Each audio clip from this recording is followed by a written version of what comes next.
സൗദിയിൽ അൽബഹയ്ക്കടുത്ത് റെസ്റ്റോറന്റിൽ പൊട്ടിത്തെറിയുണ്ടായി.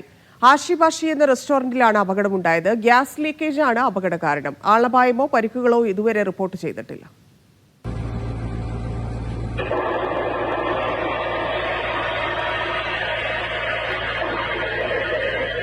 സൗദിയിൽ അൽബഹക്കടുത്ത് നിമ്രയിൽ ഹാഷിബാഷി എന്ന റെസ്റ്റോറന്റിലാണ് പൊട്ടിത്തെറി ഉണ്ടായത്. ഗ്യാസ് ലീക്ക് മൂലമുള്ള അമിത സമ്മർദ്ദമാണ് അപകടത്തിന് കാരണമെന്നാണ് പ്രാഥമിക കണ്ടെത്തൽ. പൊട്ടിത്തെറിയിൽ റെസ്റ്റോറന്റ് പൂർണ്ണമായും കത്തിനശിച്ചു. തൊഴിലാളികളടക്കം ആരും റെസ്റ്റോറന്റിനകത്തില്ലാതിരുന്നത് വൻ ദുരന്തം ഒഴിവാക്കി. ആളപായമോ പരിക്കുകളോ ഇതുവരെ റിപ്പോർട്ട് ചെയ്തിട്ടില്ല. സിവിൽ ഡിഫൻസ് സമയോചിതമായി ഇടപെട്ട് മറ്റു ഭാഗങ്ങളിലേക്ക് തീ പടരുന്നത് തടഞ്ഞു. അപകടവുമായി ബന്ധപ്പെട്ട് കൂടുതൽ അന്വേഷണങ്ങൾ തുടരുകയാണ്. Mujeeb Elluvila, media 1, Abha.